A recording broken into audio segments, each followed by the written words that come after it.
Hello and welcome back to another Magic the Gathering EDH deck tech idea. Today we are taking a look at Lightning, Army of One. She's a 3 mana 3/2 with First Strike, Trample and Lifelink. Furthermore, whenever she deals combat damage to a player until your next turn, if a source would deal damage to that player or permanent that player controls, it deals double that damage instead. This also works for your opponent's creatures, which makes her a great political tool in a game of Commander if you're into it, or it makes her a very powerful beatdown commander if you care about the keyword double strike, as on first strike damage you will get her trigger, and with your second connect trigger due to double strike you will already deal double damage. Alongside Lightning we play other powerful creatures that synergize with all of the cards in our deck. For example Anim Pakal, Thousand Moon, a 3 mana 1/2, and whenever you attack with one of our non-gnome creatures put a +1/+1 counter on Anim Pakal. Then create X 1/1 colorless gnome artifact creature tokens that are tapped and attacking, where X is the number of +1/+1 counters on Anim Pakal. This attack trigger doesn't require Anim Pakal to attack, which can lead to her just sitting there accumulating counters while you attack and creating an army of gnome tokens. We play Adeline, Resplendent Cathar, a 3 mana 0/4 with vigilance, and her power is equal to the number of creatures you control. Furthermore, whenever you attack, for each opponent create a 1/1 white human creature token that's tapped and attacking that player or planeswalker they control. Yes, Lightning focuses just one of our opponents to be taken care of, but we also want to close out the game at some point, which is why we play these powerful legendary threats. As I've explained earlier, double strike is an extremely powerful keyword in this deck, which is why we play Blade Historian, a 4 mana 2/3, and attacking creatures you control have double strike. As goading is also really interesting in this deck, we play cards like Slicer, Hired Muscle, a 5 mana 3/4 with more than meets the eye for 3 mana, which means that you can play its converted side for 3 mana. It has double strike and haste, and at the beginning of each opponent's upkeep, you may have that player gain control of Slicer until end of turn.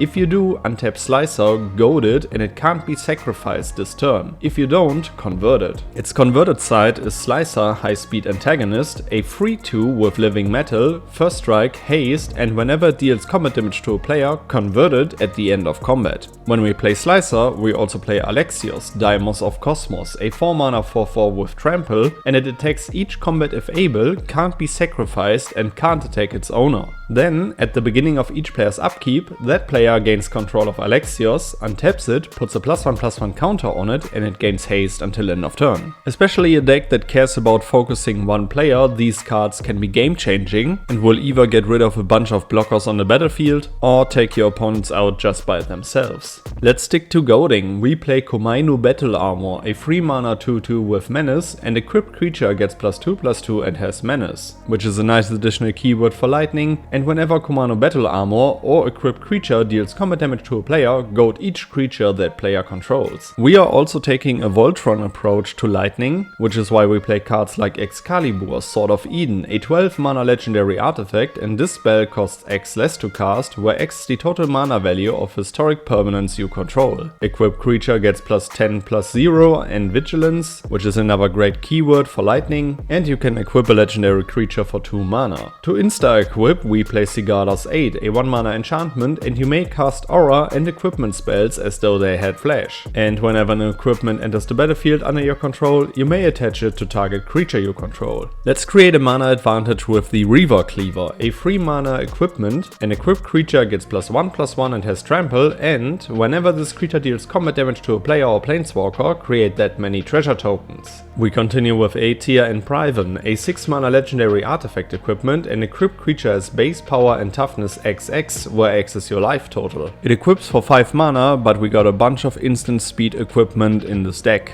Let's continue with a protection approach. We play Robe of Stars, a 2 mana artifact equipment, and equipped creature gets +0/+3. For 2 mana you can phase out the equipped creature. We also play the Spear of Leonidas, a 3 mana artifact equipment, and whenever equipped creature attacks, choose one. Either it gains double strike until end of turn, You create Phobos, a legendary 3/2 red horse creature token, or you discard 2 cards and then you draw 2 cards. Talking about instant speed equipment, we play Battlefield Improvisation, a 2 mana instant. Target creature gets +2/+2 until end of turn. If that creature is attacking, you may attach any number of equipment you control to it. We also go with Inventory Management, a 2 mana instant with split second, and for each aura and equipment you control, you may attach it to target creature you control. Not only does Lightning synergize with Double Strike, we also care about additional combats, which is why we play Overpowering Attack, a 5 mana sorcery with free running for 3 mana, and you untap all creatures you control that attack this turn, and if it's your main phase, there's an additional combat phase after this phase, followed by an additional main phase. As we also go wide in this deck with other creatures, we also play Karlach, Fury of Avernus, a 5 mana 5/4, and whenever you attack, if it's the first combat phase of the turn, untap all attacking creatures.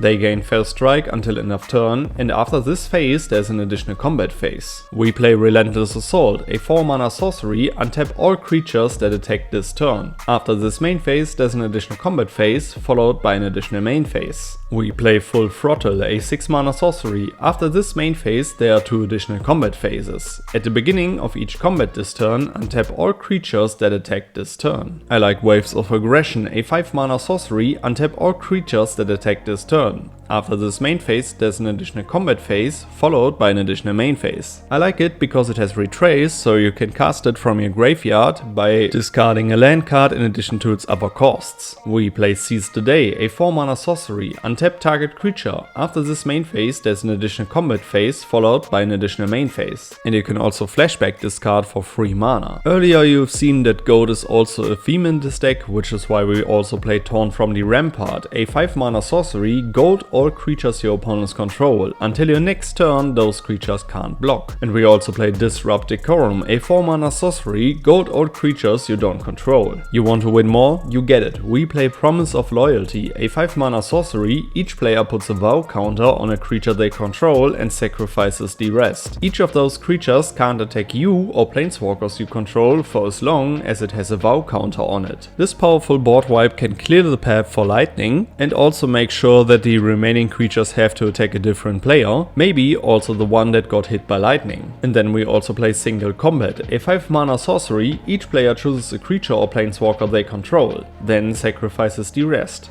Players can't cast creature or planeswalker spells until the end of your next turn. Alright guys, these were a few cards that I would play in Lightning, Army of 1. Let me know which cards you would add to the deck, which legendary creature I shall feature next. Make sure to check out my full deck list in the notes below, and then I would say, see you in the next one. Goodbye guys.